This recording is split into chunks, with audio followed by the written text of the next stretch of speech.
Inki Johnson, who tells us that even in the midst of a devastating storm, life goes on. Perhaps because it's got all the makings of a page-turner. A call no one wants to get. Your child has been in a terrible accident. Not knowing whether my son is going to come out of this alive. He was like a brother to me. He was a brother to me. And the lead doctor says he's about to die. Now you wake up 2 hours later, but something's happened here. Every once in a while, a story comes along that captivates the country. Inki Johnson is one of the most gifted, talented, incredible men. Together here for the first time with a warning for parents. So everybody that knew I wanted to go to the NFL, wanted to go to college, everybody I came in contact with told me, Inki, don't go. And it may make some parents question whether or not their children should play at all. He said all you have to do is play these football games, you're an automatic multi-millionaire. You get a scholarship to go play football at University of Tennessee, which is one of the biggest big time. Inki, you were a poor boy from the streets with dreams of being a millionaire.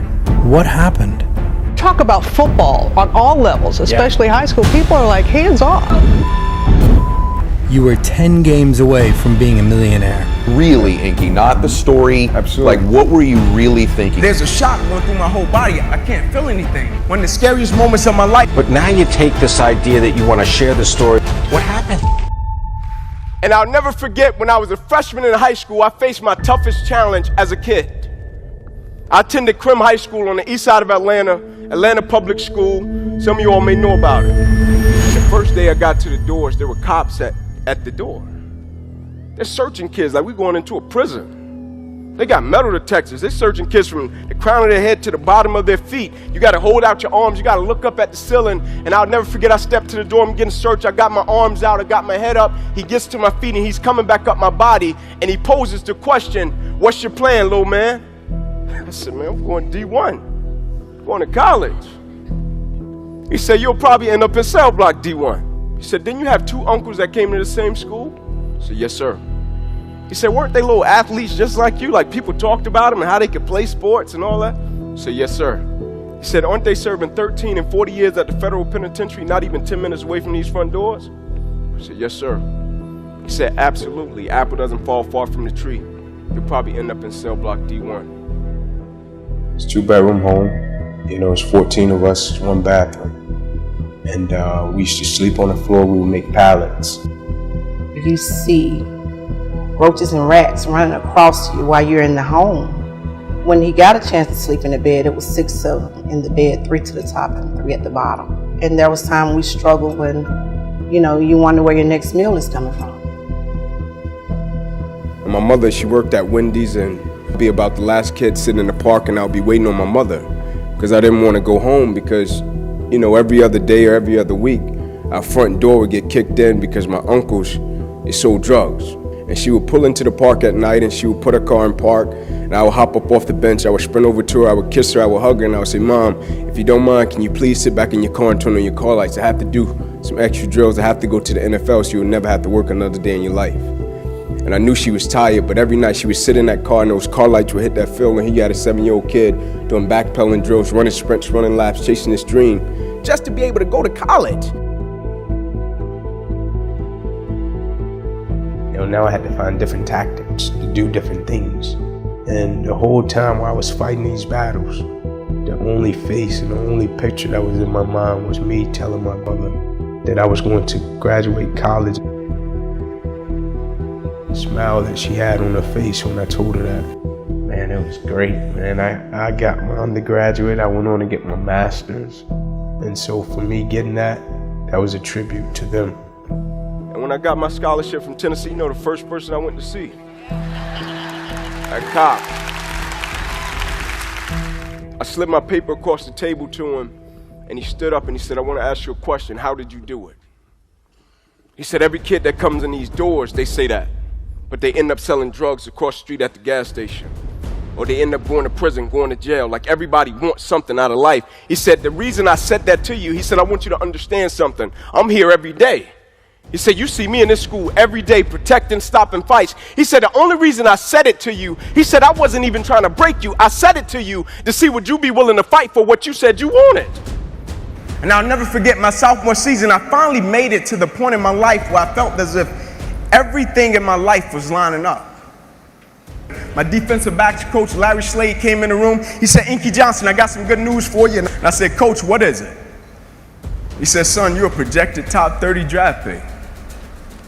He said, all you have to do is play these next 10 football games, you're an automatic multi-millionaire.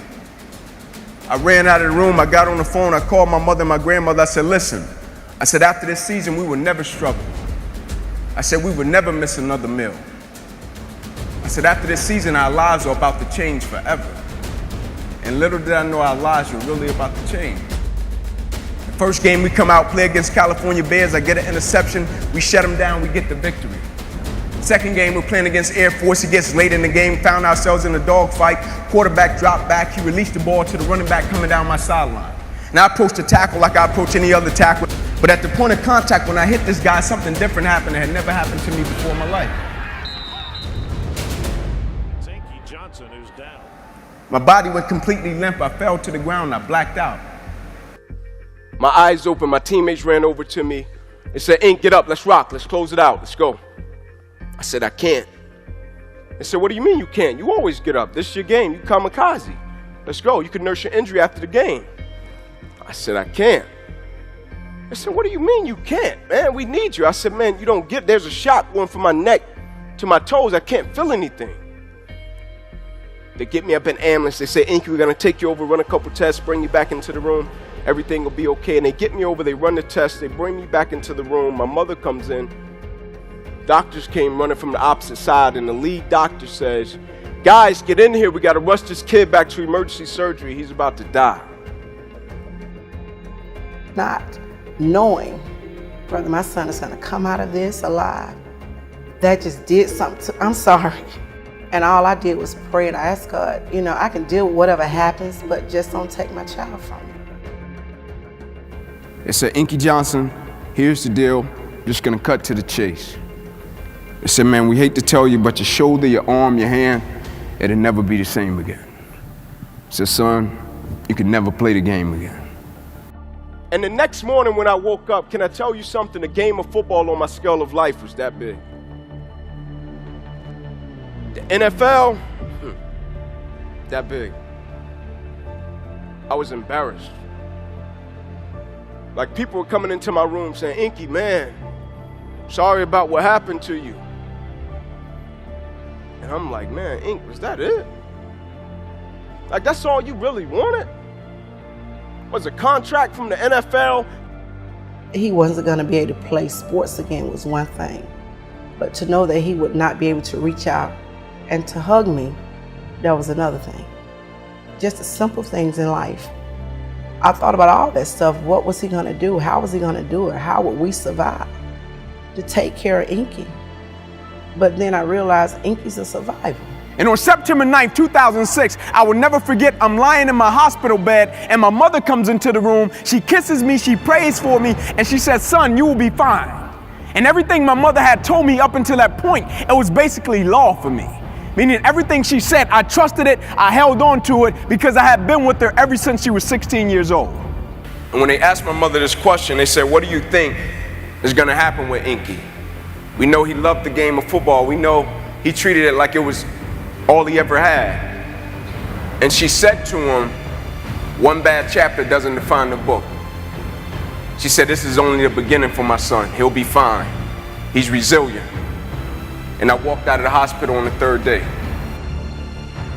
And they came to me and they said, Inky, go home. We know how much the game of football meant to you. I said, yeah, you know how much the game of football meant to me, but you don't know how much life means to me. You see, the thing we have to understand about everything that we're a part of, first and foremost, it's a blessing. And when it's a blessing, you can't help but to give everything you got to it. My life got saved. I got spared my life. But I will use this arm in this hand every day for the rest of my life by the way that I live my life. Every day, I'm going to impact someone's life. Every day, I'm going to empower someone. Every day, I'm going to inspire someone. Every day, I'm going to encourage someone. You can see my arm. My wound is visible. But it's a lot of people in this room that are wounded. And you can't see it. And it's internal. And so the opportunities that we pass up to be a blessing to other people, we can save their life with just one encounter. But when I speak and somebody say, hey man, that helped me get through this, that got me through this, I got my mother over cancer, that helped my son get through this, that helped me with my marriage, I'm in line with my purpose. The man that he's grown to become, out of all the things that he's been through. He's amazing. He is amazing.